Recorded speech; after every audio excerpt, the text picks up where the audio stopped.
So Telangana రాష్ట్ర ప్రభుత్వంలో హైదరాబాద్ నడిబొడ్డున రోజుకు ఒక నిరసన జరుగుతూనే ఉంది. దాంట్లో ముఖ్యంగా దిల్సుఖ్ నగర్ ఇటు చిక్కడపల్లి చెప్తే మాత్రం కాంగ్రెస్ ప్రభుత్వంలో గడగడలాడుతుందట. నిరుద్యోగుల పేరు వింటే చెమటలు పడుతున్నాయట ప్రభుత్వానికి. అవుననే సమాధానం.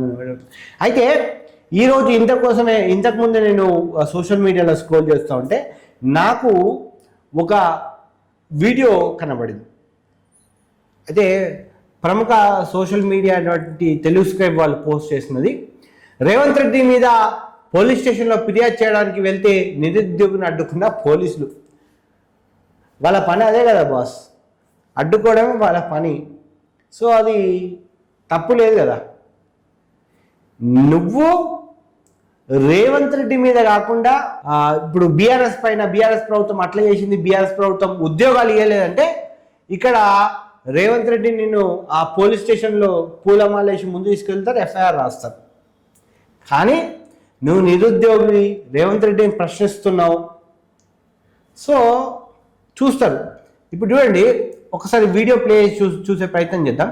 ఒకసారి పూర్తిగా కూడా మీకు ఆ వీడియోని కూడా వినిపించే ప్రయత్నం చేస్తాను. నేను బాక్స్లో వేస్తాను చూడు.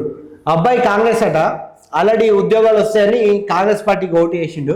ఇప్పుడు ఉద్యోగాలు రావట్లేదంటూ పురుగుల మందుతో చావాలంటూ కూడా చెప్తా ఉన్నారు. సో ఇది నిరుద్యోగుల పరిస్థితి. సో ఇప్పటికైనా ఈ నిరుద్యోగులకు ఏదో ఒకటి ప్రకటన ఇవ్వాలి. జాబ్ క్యాలెండర్ పక్కకు పెట్టిరు, గ్రూప్ 2 దాన్ని పక్కకు పెట్టిరు,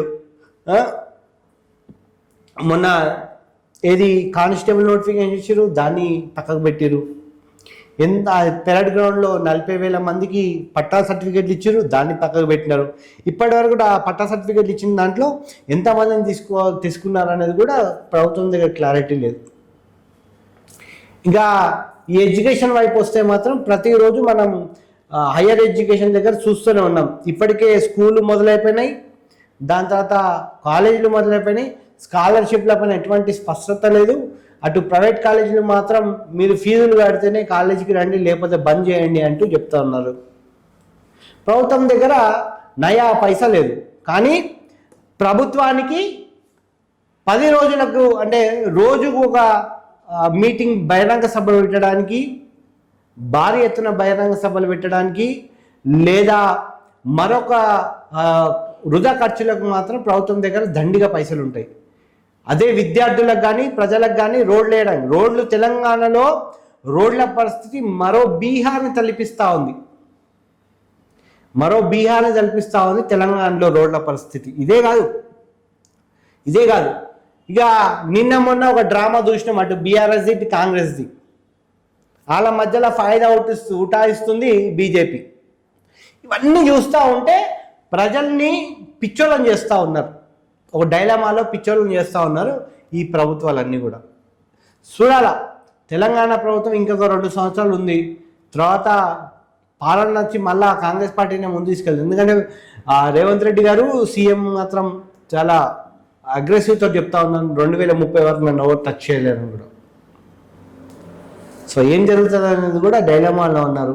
కానీ ఏది ఏమన్నా ప్రభుత్వం మాత్రం ఖచ్చితంగా విద్యార్థుల పట్ల, నిరుద్యోగుల పట్ల, ప్రజలకు కావాల్సిన అవసరాల పట్ల ఖచ్చితంగా చేయాల్సిన అవసరం ఎంతైనా ఉంది.